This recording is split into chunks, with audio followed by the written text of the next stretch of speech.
Dear students, आप सबका इस चैनल पर स्वागत है। मैं अंजलि सारस्वत, साइंस टीचर, केंद्रीय विद्यालय नंबर 2, आगरा कैंट। आज आपके लिए रिवीजन का टॉपिक है लेसन 6 कंबशन एंड फ्लेम। सबसे पहले हम करेंगे एमसीक्यू यानी कि multiple choice questions. Multiple choice question is a special category of questions in which you will get 4 options। 4 आपको ऑप्शंस मिलेंगे और आपको उनमें से एक करेक्ट टिक मार्क करना है। इसका सबसे बड़ा फायदा होता है कि अगर आपका आंसर सही है तो बिना किसी कटौती के आपको 1 मार्क अलॉट हो जाता है, ठीक है। लेकिन अगर आंसर आपका गलत हो गया तो आपका कोई पार्शियल नंबर नहीं मिलते, आपके 1 मार्क पूरा गायब हो जाता है, ठीक है। दूसरी बात, एमसीक्यू के लिए सबसे बड़ा चैलेंज है कि हमने चैप्टर को बहुत अच्छे से रिवाइज किया हुआ हो। क्वेश्चन पढ़ने के साथ आपको बिना ऑप्शन देखे अगर उसका आंसर आ जाता है तो आपको बिल्कुल देर नहीं लगने वाली। लेकिन अगर आपको आंसर नहीं आ रहा तो हमारे पास एक और मेथड होता है जिसे हम एलिमिनेशन मेथड कहते हैं।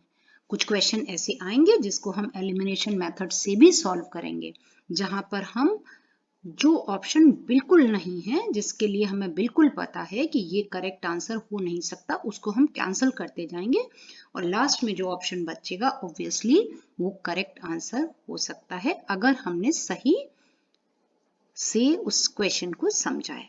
चलिए स्टार्ट करते हैं multiple choice question. Question number 1, combustion is a chemical process, B physical process, C both of these processes, D none of these processes।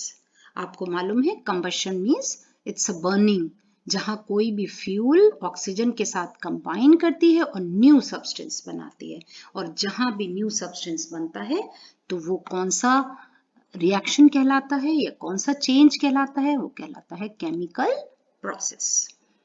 Question number 2, the products of combustion are. जब भी combustion होता है बच्चों तो 2 चीजें उसमें important होती हैं। जैसे आप कार्बन को जलाएंगे ऑक्सीजन की प्रेजेंस में, एयर की, तो हमेशा कार्बन से carbon dioxide gas and water release होगा। यहाँ ऑप्शन ए है, जबकि ऑप्शन बी था ऑक्सीजन एंड वाटर। ऑक्सीजन बिल्कुल इसलिए नहीं क्योंकि ऑक्सीजन की प्रेजेंस में कंबशन होता है। ओनली कार्बन डाइऑक्साइड इसलिए नहीं क्योंकि वाटर साथ में रिलीज होता है। And only oxygen is also a wrong answer. Now question number 3, CNG and LPG are the examples of A solid fuels, B liquid fuels, C gaseous fuels, D they are not fuels। CNG full form आपको पता होनी चाहिए, compressed natural gas. LPG liquefied petroleum gas. अब जब बात ही gas की हो रही है तो कुछ और सोचना ही नहीं है, they are gaseous fuels. Question number 4, ignition temperature is. Options हैं हमारे, A higher temperature at catch fire, B lowest temperature at catch fire, C any temperature, D none of these। सबसे पहले हम समझते हैं कि इग्निशन टेम्परेचर होता क्या है। Ignition temperature is that minimum temperature, that is minimum temperature that required for burning or to start combustion, ठीक है। मिनिमम टेम्परेचर, तो अब यहां देखिए हाईएस्ट, हायर टेम्परेचर, ठीक है। हायर टेम्परेचर का मतलब वो ये एलिमिनेशन मेथड है बच्चों, तो ये हो गया रॉन्ग। एनी टेम्परेचर, जब हम किसी स्पेसिफिक की बात कर रहे हैं तो एनी टेम्परेचर हो नहीं सकता। अब बात आती है मिनिमम टेम्परेचर। मिनिमम का मतलब हो गया लोएस्ट टेम्परेचर, तो ये हमारा ऑप्शन सही होगा। Lowest temperature at catch fire means वो मिनिमम टेम्परेचर जिस पर फायर स्टार्ट होती है, फ्यूल जलना शुरू करता है। Question number 5, the burning of LPG is an example of. Option A rapid combustion, B spontaneous combustion, C slow combustion, D explosion. बच्चों एलपीजी जैसे ही इग्नाइट की जाती है एकदम से जलने लगती है। तो जो कंबस्टिबल सब्सटेंस बहुत ही कम समय में क्विकली स्टार्ट कर देता है बर्निंग, उसको हम कहते हैं rapid combustion. Right, spontaneous combustion होता है जो अपने आप, जैसे फास्फोरस है, अपने आप जलने लगता है। Slow combustion like oxidation of iron, धीरे धीरे धीरे धीरे। एक्सप्लोजन ब्लास्ट कर देता है। ठीक है, तो यहां हमारा करेक्ट ऑप्शन होगा rapid combustion. Question number 6, which of the following is not a fossil fuel. बच्चों ऐसे क्वेश्चंस में कई बार हम जल्दबाजी में पढ़ते हैं तो हम भूल जाते हैं कि यहाँ नॉट लगा है। आपको क्वेश्चन बहुत अच्छे से पढ़ना है। विच of the following is not a fossil fuel. Fossil fuel आपको पता है, अब हम इसमें ये छांटेंगे कि फॉसिल फ्यूल है कौन से।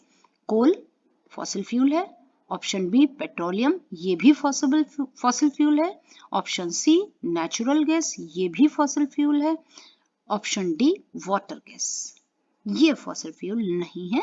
तो हमारा करेक्ट ऑप्शन होगा वाटर गैस। यानी हमने फर्स्ट 3 ABC को एलिमिनेट पहले ही कर दिया। Question number 7, the amount of heat energy produced on complete combustion of 1 kilogram of a fuel is called। 1 kilogram fuel के कंप्लीट कंबशन होने पर, पूरी तरह से जल जाने पर जो एनर्जी रिलीज होती है उसको कहते हैं, option A calorific value, B significant value, C heat value and D internal energy. So the correct option is calorific value. Right? Next, question number 8. Which zone represents the partial combustion in candle flame? Candle flame के आपको याद है 3 zones होते हैं। अभी candle flame के diagram के साथ में इसकी डिटेलिंग आपके लिए कर दूंगी। पार्शियल कंबशन होता है बच्चों, जो आउटर मोस्ट जोन होता है उसका टेम्परेचर सबसे ज्यादा हाई होता है। ऑप्शन बी है मिडिल जोन, जिसका टेम्परेचर मीडियम होता है, मॉडरेट होता है, and C inner zone, and last is lower zone, जो लोअर जोन कुछ होता नहीं है। तो आउटर, मिडिल और इनर, तो एज आपको समझ आ रहा है कि मिडिल जोन यानी मॉडरेट टेम्परेचर, तो पार्शियल कंबशन भी यहीं पर होता है। इसका मतलब है कि कुछ कंबशन हो रहा है और कुछ अनबर्न्ड पार्टिकल्स बचे हुए हैं। ठीक है, question number 9, which zone of a flame does a gold Smith use for melting gold and silver. Gold और सिल्वर हाई मेल्टिंग पॉइंट है इनका, इनके लिए बहुत हीट की जरूरत होती है। तो गोल्ड स्मिथ मीन्स जो सुनार होते हैं वो जोन की कौन सी फ्लेम को यूज करते हैं।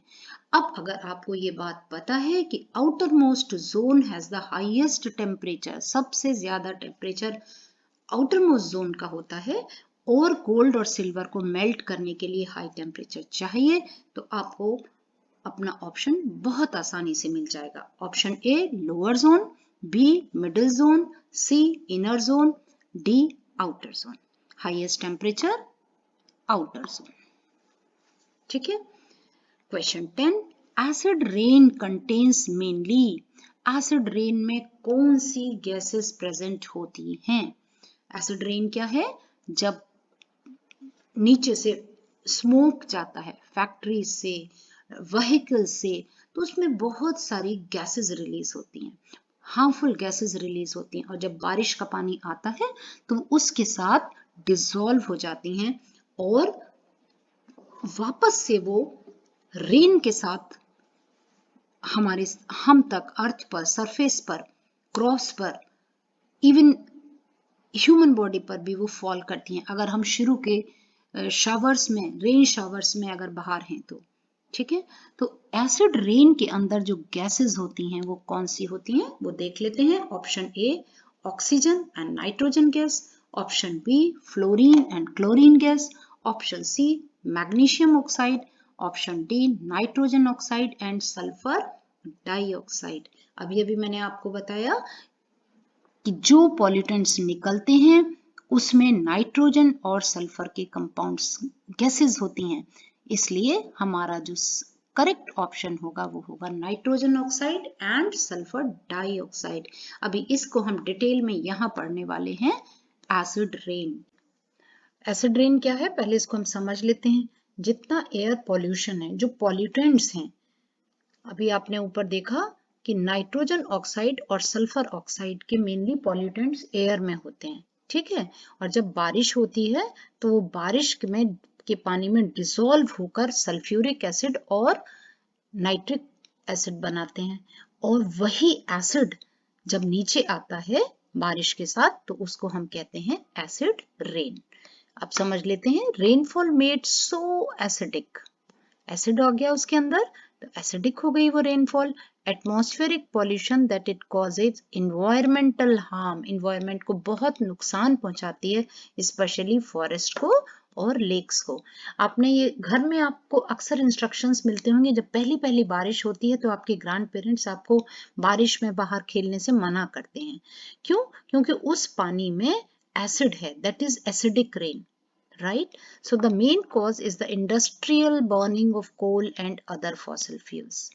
The waste gases from which contain sulfur and nitrogen oxides which combine with atmospheric water to form acids. Acids बना लेते हैं, रेन वाटर में एसिड प्रेजेंट होता है, इसलिए हम उसको कहते हैं एसिड रेन। आई थिंक आपको क्लियर हो गया होगा।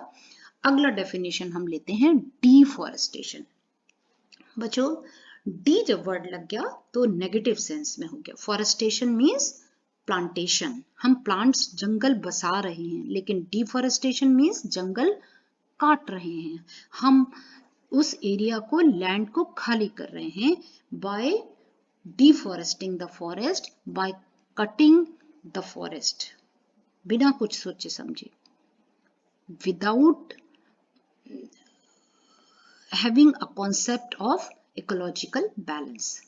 तो डिफॉरेस्टेशन क्या है? डिफॉरेस्टेशन ऑफ फॉरेस्ट और forest clearance is the removal of a forest from land that is then converted to non-forest use. Forest की लैंड को नॉन फॉरेस्ट यूज में हम ले रहे हैं। अब कहाँ कहाँ यूज कर सकते हैं? Deforestation can involve conversion of forest land to farms, cattle farms और अर्बन यूज। फॉरेस्ट को हटाकर फार्मिंग के लिए, कल्टीवेशन के लिए लैंड खाली कर ली जाती है, कैटल फार्म्स बना दिए जाते हैं, या अर्बन यूज का मतलब है इंडस्ट्रियलाइजेशन हो सकता है, रेजिडेंशियल एरिया डेवलप किया जा सकता है, ठीक है। अब देखिए इसके इफेक्ट्स क्या होते हैं। Consequences of deforestation are the loss of trees and other vegetation can cause climate change, जलवायु परिवर्तन होता है।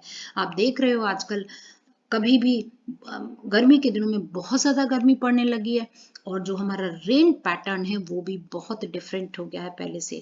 तो क्लाइमेट चेंज मीन्स जलवायु परिवर्तन हो जाता है। Desertification means formation of desserts. Soil erosion, soil erosion is removal of top layer of soil either by water और by air.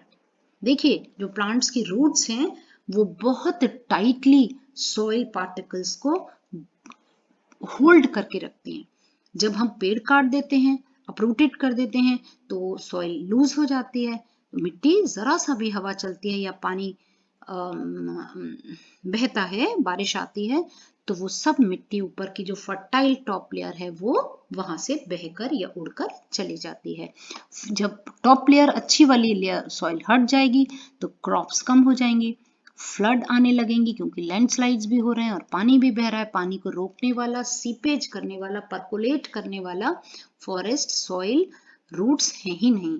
Increased green house effect gases in the atmosphere and host of problems for indigenous people. Green house gases होती हैं बच्चों carbon dioxide and methane, इनका percentage atmosphere में बढ़ जाता है और ये करती हैं ग्लोबल वार्मिंग। अगला डेफिनेशन हमारा है ग्लोबल वार्मिंग। ग्लोबल वार्मिंग क्या है इसको मैं आपको समझाती हूँ। देखिए ये सपोज हमारा अर्थ है, ओके, ये हो गया आपका अर्थ, ठीक है, ये सन, राइट, सन, यहां से हीट रेडिएशंस आ रहे हैं, ओके, इनकमिंग हीट रेडिएशन। अब क्या होता है, a part of the heat is absorbed by the earth, earth कुछ हिस्से को हीट को एब्सॉर्ब कर लेती है और कुछ को वापस भेज देती है। तो ये जो वापस जाती हुई हीट है, जिसे हम रेडिएंट हीट कहते हैं या लौटती हुई हीट है, इसको एटमॉस्फेयर एब्सॉर्ब कर लेता है, बादल। ठीक है, और पूरे एटमॉस्फेयर को क्या कर देता है, गर्म कर देता है, वार्म होने लगता है पहले से ज्यादा। तो देखिए, जब फॉरेस्ट डिफोरेस्टेशन बहुत ज्यादा होता है या एयर पोल्यूशन का लेवल बहुत हाई होता है, तो ग्लोबल वार्मिंग भी ज्यादा होती है।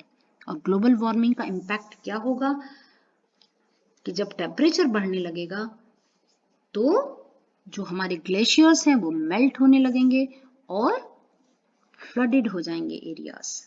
तो देख लेते हैं definition. Gradual increase in the overall temperature of the Earth's atmosphere, generally attributed to the greenhouse effect. यही ग्रीन हाउस इफेक्ट है बच्चों, जो मैंने आपको भी यहाँ समझाया। Caused by increased levels of carbon dioxide.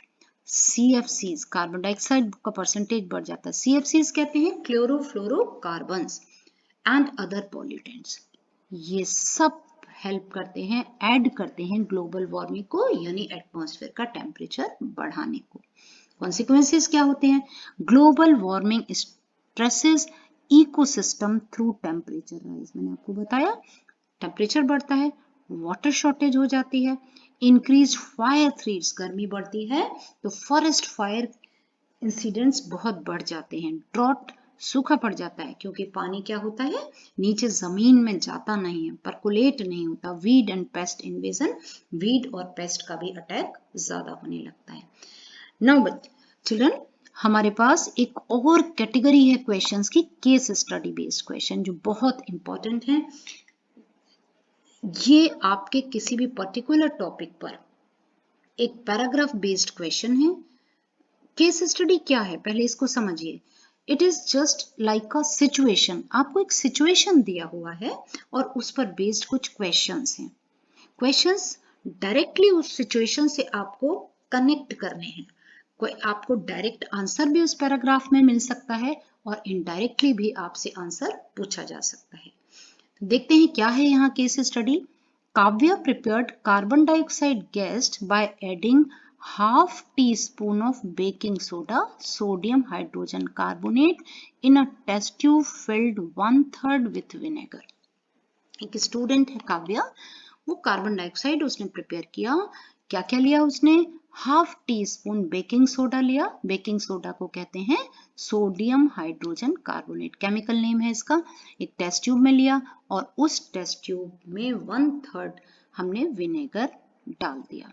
तो जैसे ही सोडियम हाइड्रोजन कार्बोनेट या बेकिंग सोडा के साथ विनेगर का केमिकल रिएक्शन होता है, इमीडिएटली गैस रिलीज होती है। When she brought an ignited matchstick to the mouth of the test tube, the flame will extinguished at once. वो एक, ये इसको ऐसे समझिए, ये हो गया एक टेस्ट ट्यूब जिसमें डाला गया, क्या क्या डाला गया?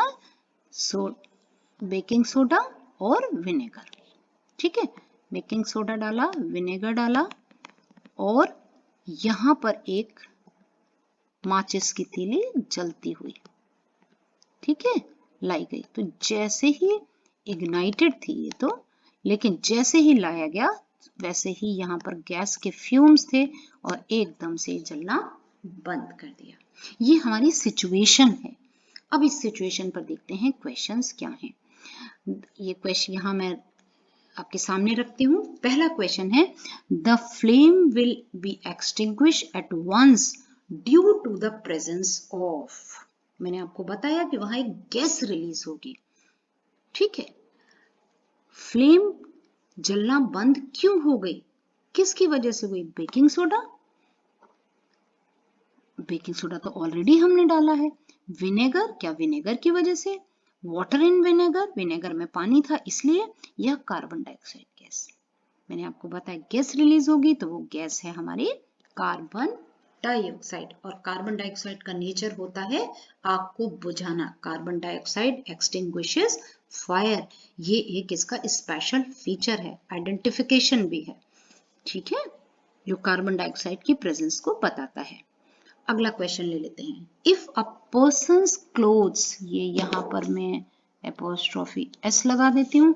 If a person's clothes catches fire, the best way to extinguish the fire is option 1 throw water on the clothes, 2 use fire extinguisher, 3 cover the person with a woolen blanket, 4 throw mixture of baking soda and vinegar on him। देखिए ये सारे options fire extinguish करने के लिए हैं, to put off fire.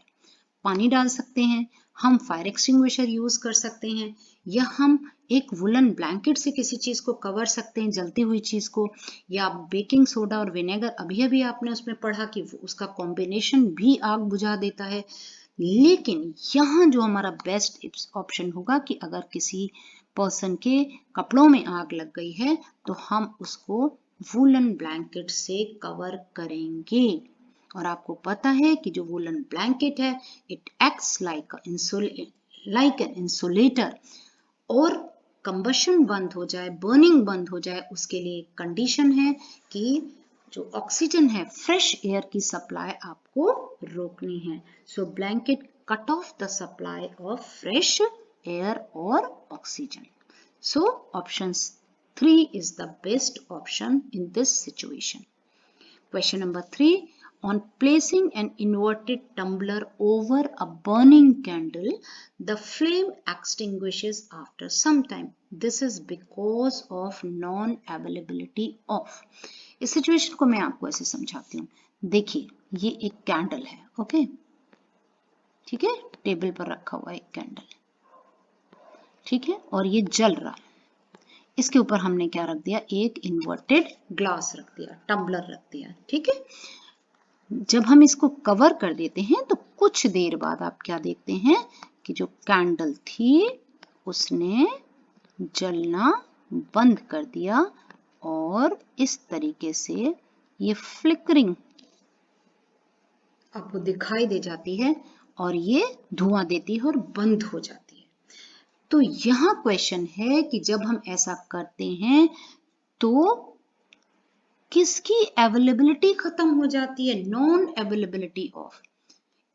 Option 1 oxygen, option 2 water vapour, 3 carbon dioxide and 4 wax. चलिए इसको हम एलिमिनेशन मेथड से करते हैं। वैक्स तो कैंडल है, अभी भी यहाँ कैंडल है, तो वैक्स हमारा गलत हो गया। कार्बन डाइऑक्साइड क्या करती है, कार्बन डाइऑक्साइड तो इसको क्या करती है, बंद करती है, आग को रोकती है, ठीक है। वाटर वेपर भी रोकती है, ठीक है। लेकिन यहाँ इसको क्या नहीं मिल रहा, जो जरूरी है किसके लिए, बर्निंग के लिए।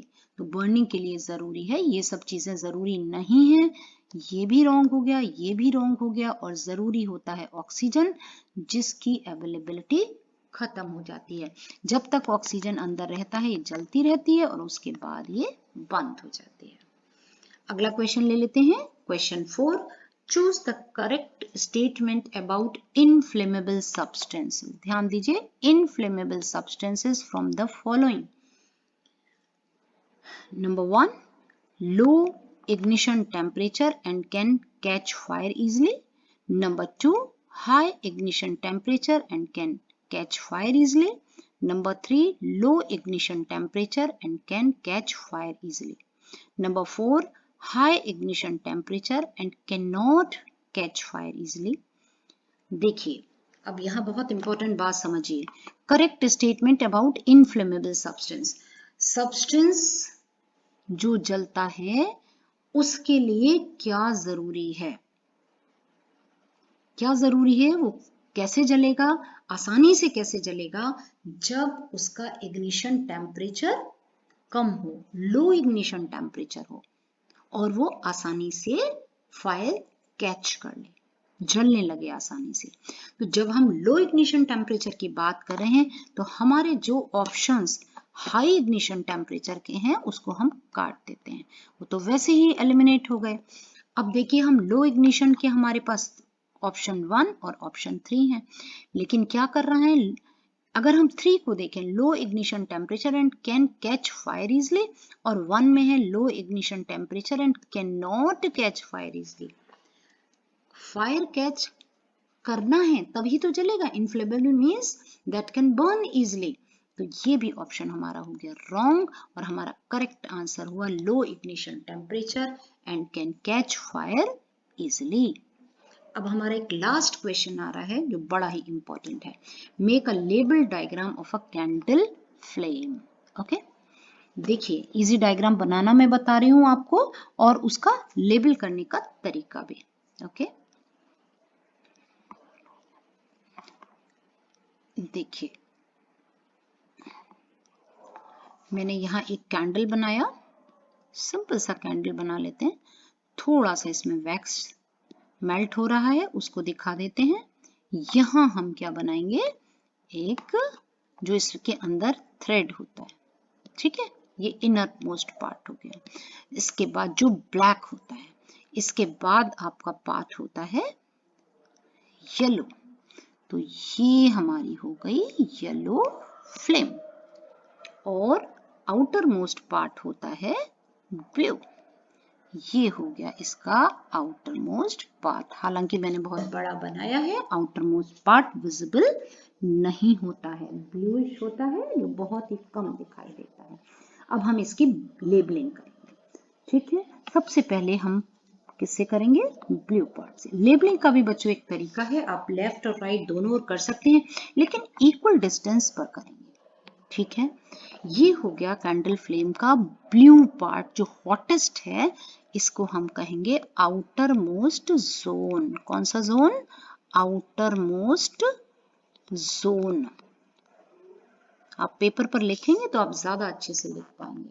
और इसका टेम्परेचर कैसा होता है, हाईएस्ट टेम्परेचर। कैसा होता है, यहां हम लिख देते हैं हाईएस्ट टेम्परेचर, ठीक है, आउटर मोस्ट जोन। और इसका कलर होता है ब्लू। अगर आप इसी तरीके से लिखेंगे तो आपको याद रहेगा कि इसका कलर होता है ब्लू। अगला हम लेते हैं मिडिल जोन, इसको हम कहते हैं मिडिल जोन। क्या कहते हैं इसको, मिडिल जोन। आप एक ही कलर से लेबलिंग करिए, और मिडिल जोन का कलर होता है येलो, इसका कलर होता है येलो,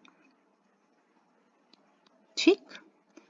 इसके बाद अगर हम कहें कि जो इनर मोस्ट जोन है, ये है inner most zone, INNERMOST, innermost zone, and the color of the innermost zone is black.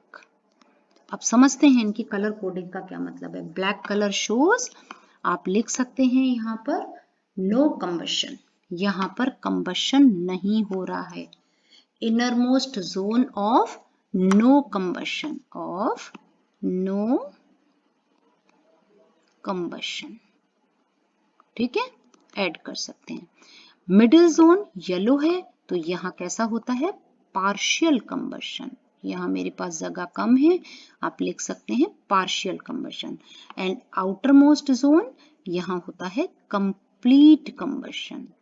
Complete, यही एक आपका क्वेश्चन था कि किस जोन में पार्शियल कंबशन होता है, तो that is the middle zone. बाहर का टेम्परेचर हो गया हाईएस्ट टेम्परेचर, जिस पर गोल्ड स्मिथ सिल्वर गोल्ड को मेल्ट करते हैं। जो मिडिल जोन है, इसका टेम्परेचर होता है मॉडरेटली हॉट, मध्यम, moderately hot, okay. And the inner most, जो अनबर्न्ड कार्बन पार्टिकल्स हैं, ये जले ही नहीं हैं, इनका टेम्परेचर होता है कैसा, लीस्ट, मॉडरेट लीस्ट टेम्परेचर, और we can say lowest temperature, हम कह सकते हैं lowest temperature, okay, lowest, LOWEST, lowest temperature. तो आउटर मोस्ट, देखो इधर से देखो, एक एक चीज हम देखते जाते हैं। आउटर मोस्ट जोन कौन सा कलर हुआ, ब्लू, कैसा कंबशन होगा यहाँ, कंप्लीट। टेम्परेचर कैसा होगा? Highest. Come to the middle zone. Middle zone colour कैसा होगा फ्लेम का? Yellow. Combustion partial. Temperature moderately hot. Next innermost सबसे अंदर का कलर होगा black, no combustion and temperature lowest. So this is all about this chapter. Complete chapter revise इस तरीके से हुआ है। एक बार आप बहुत अच्छे से दोबारा से अपने चैप्टर को पढ़ें और आपको लगता है कि ये आपको अब हेल्पफुल हुआ है तो अगले चैप्टर के लिए आप तैयार रहिए। आपको मैसेज मिल जाएगा कि अगला चैप्टर आपको कौन सा रिवाइज करना है। So wish you all the very best children. फिर मिलते हैं, तब तक के लिए बाय बाय चिल्ड्रन।